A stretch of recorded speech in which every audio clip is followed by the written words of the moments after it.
I had a slower start to the season than I normally would do, having broken my arm and my wrist. But I think that was probably the best thing that could have happened to me. It gave me a bit of rest and enabled me to do things I wouldn't normally do. So I think it was a blessing in disguise. My first big race was Kansas, 70.3, which I won, and I really enjoyed that race. It was great to go back there.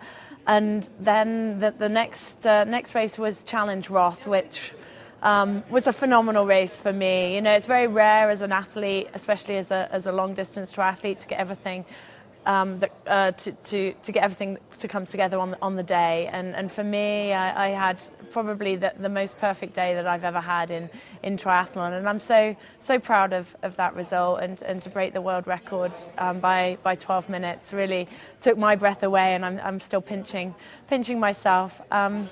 So now it's all systems go for Kona. I'll be racing Timberman next weekend, and then back to Boulder and focusing on the big one.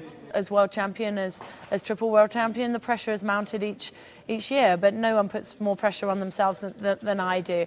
I just have to remember that the most important thing is to enjoy it. I've done all the training. By the time you get to Kona, all the hard work is in the bank. You just have to go out there and execute all the, everything that you've learned, and hopefully all the hard work that you've done has paid off. But no, of course I do feel the pressure. It's about managing that and really, just focusing on my race, doing the best that I possibly can, and getting every ounce of mental and physical strength out of my body that's possible on race day.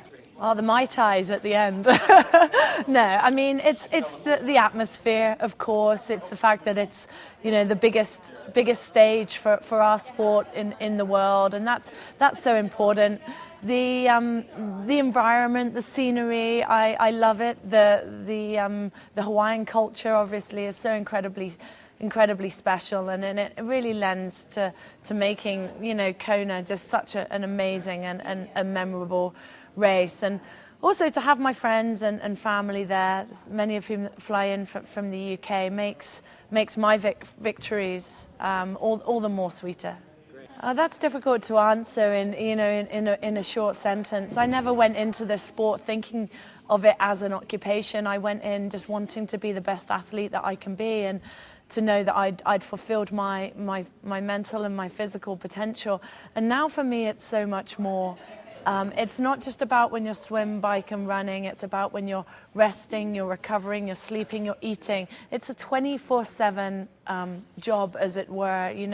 I still find it very hard to switch off, and I really do think you need to devote your heart and soul to this sport to get the very best out of yourself.